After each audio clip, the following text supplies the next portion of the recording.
Do you think social media has made it easier or harder for people to feel good about themselves, for people to feel comfortable? I think with way harder.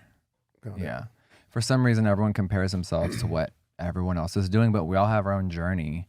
So we were talking about this in our last podcast, and I think I'd like to clarify this. I haven't quite like nailed this thesis, but I think like every generation has its war, you know? Yes. And like I think a war that our generation will experience is the war on overstimulation, and the actual effects of what that can do to a human brain. It can't be good. Yep. Right? Because you can pick up your little infinity box here, open up TikTok for a laugh, or go on YouTube to be inspired, and then get a text from your girlfriend that she's breaking up with you. Now you're sad, but you want to be happy, so you turn on Netflix and do this. And then you look at someone commented and said you're fat or some shit. Yep. And this constant chaotic whirlwind of emotions happening in our brain instantly. That all that I just said could happen in a minute. Yep, in 2 minutes. And that's how the culture has been. But with drama, with everything, it's just a crazy roller coaster. It's insane. Do you know a news cycle now? I've calculated typically lasts like 36 hours before you are forgotten.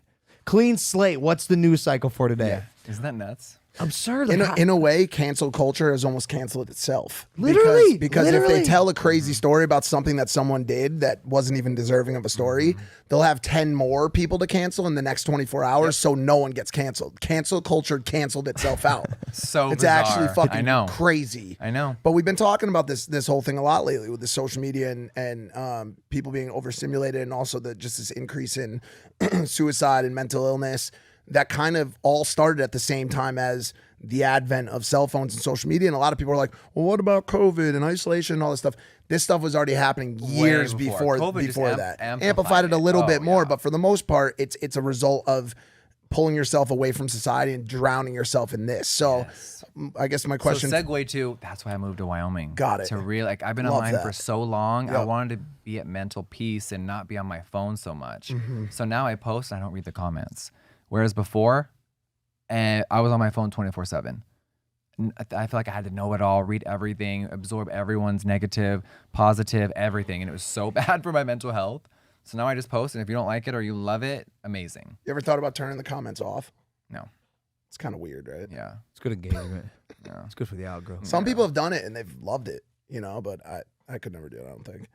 Let people talk and have whatever they want to say. I don't want to ever shut people out, but I don't also receive a lot of hate anymore. I think at the height of YouTube beauty, there were so many people watching and so many crazy negative things thrown my way. So I also feel like that partially comes when people can sense that you don't give a fuck. Yes. The moment I stopped giving a fuck and you could feel that through the screen, all of a sudden the hate comments are few and far between. Yeah. You know, they still come and, you know, welcome, whatever. But it's way different. Like, Al, you know, y'all know, like, you're wasting your thumb energy. Like, save that shit. But yeah, I often too get sucked in a way that I wouldn't want to be. I'd rather be. Never mind. Well, I'm so triggered. It passed. Do you wake up every day ready to? Fuck. Yes. Probably does. Yeah. Yes. Do you wake up every day? Ready to my eyes? I'm ready to suck, fuck, twirl. Got it. Yeah. That's literally what I was gonna ask. Well, no bad days. No. You don't have girls twirl on the dick, like spin? Come on. What's All the way around? Yes. Hold on, stop. Hold on a second. 360? Yes. You don't spin bitches around? How? Oh my God. Is there like a tool for that? Jeffrey, wait. But how?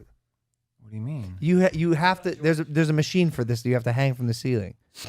Yeah, there's got to be a tool. No, you're laying down and the girl's on top and you're woo. I mean, if your dick's big enough, you spin around and it's still in there. Does the dick spin too? No, like the how dick's does? in there and.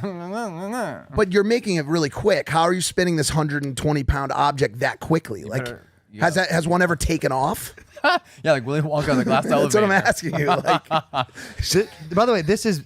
I'm so curious no because spinning in your life. well, having it, it's on my bucket list. I've imagined this in my head, but it seemed impossible unless you have the device I'm talking about. But you could also spin from a position to another position. Like if That makes if sense. she's on top of you facing this way and you want to spin to a I doggy love style, that's one that, thing. yeah. But the way you described it was like a prop for a helicopter. Yeah, but you have to find people that can kind of like do the splits. It's way easier.